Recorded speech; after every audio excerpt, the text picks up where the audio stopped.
So first off, at this point, the squeeze is inevitable. Number one. Oh, I love when they use these posts that are just lists. These lists of catalysts like this, however many they can think of at the time. This one's 9, a list of 9 catalysts. So we'll let Benjie list them and we'll comment briefly on each one. So first off, at this point, the squeeze is inevitable. Number one, the shorts have not covered. Well, that's not true. I have multiple videos on the differences between short positions and long positions, how short positions profit and why. You can even see in the ortex data shares being returned. That indicates short positions being closed, bought to cover. Short positions are cyclical in nature. That's not short and hold.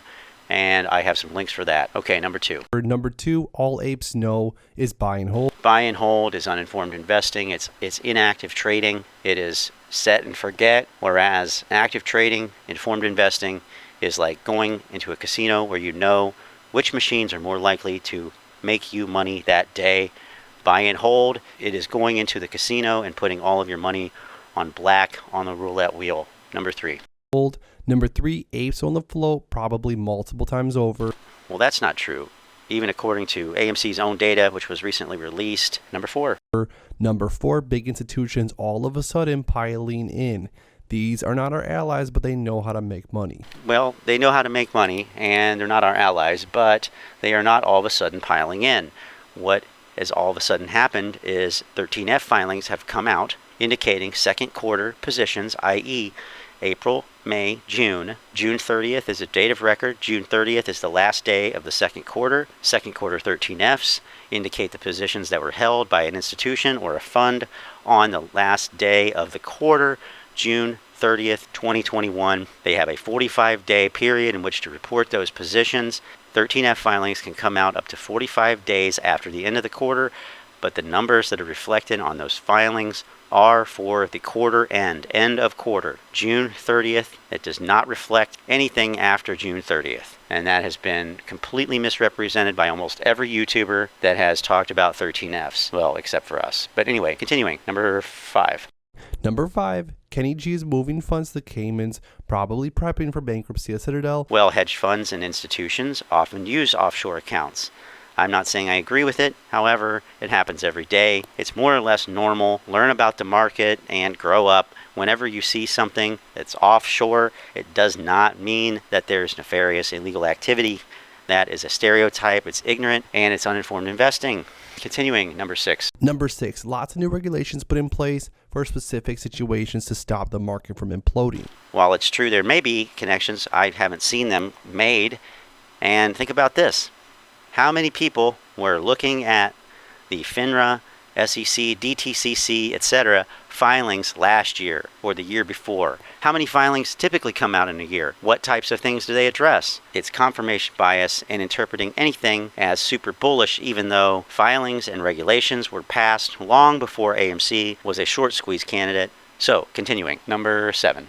Number 7, regulations getting pushed through fast. And again, no connection to AMC, no indication of the usual timeline of implementation for these types of filings. Everyone just started paying attention to it this year. They don't know what the norms are, what normally happens. It's just being interpreted super bullish for AMC as usual. Number 8. Number 8, RRP consistently hitting over 1 trillion.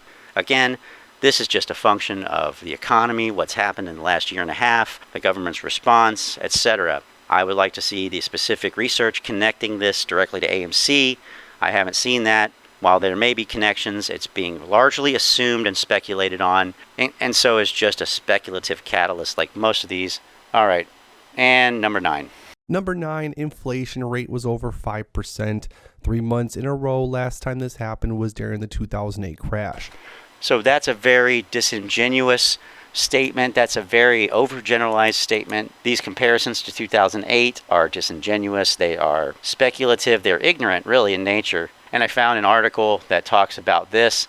This is from August 11th in Reuters. It's only a 4-minute read. I'll let you read it yourself, but I'll look at some highlights here. U.S. consumer price increases slow in July. Signs inflation peaked. U.S. consumer price increases slowed in July, even as they remained at a 13-year high on a yearly basis.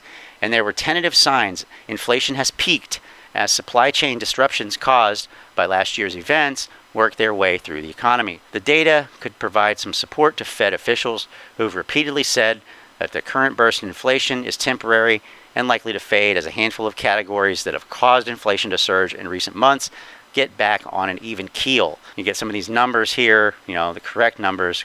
The CPI increased 0.5% last month after climbing 0.9% in June. In the 12 months through July, the CPI advanced 5.4%. The drop in month-to-month inflation rate was the largest in 15 months. Price for used cars and trucks, which accounted for an outsized chunk of the inflation boost in recent months, rose 0.2%, a sharp drop from the 10.5% increase the prior month. Prices for airline fares also edged down. And scrolling down, inflation seems to have crested and should drop back in coming months. Richmond Fed President Thomas Barkin told Reuters in an interview on Wednesday. And so we see that different sectors of the economy reacted differently to the events of last year and are necessarily on their own recovery paths. So generalizing about inflation is essentially reflexive FUD that is attempting to tie the health of the broader economy in an inverse way to the price of AMC stock, with the insinuation that if the economy crashes, AMC stock will still squeeze. There will still be enough money to pay the apes $100,000, $200,000, $500,000, $1 million per share. This is just nonsense. It's irresponsible.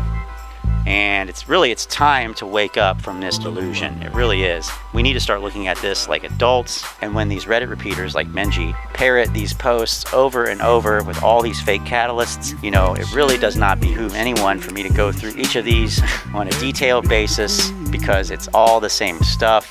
I put links to my videos talking about it and any articles that I referenced in the description. Come check out the finance chat. It's on Signal. Links down below. Free chat about finance topics, the stock market, anything you want. We've got a few people in there. Always room for more. Come on in, say hi. What have you got to lose? If nothing else, just lurk around and and laugh at us. I don't know. Anyway, thanks for watching. Thanks for your support. Questions, comments, leave them below. Otherwise, have a good week. At this point, the squeeze is inevitable.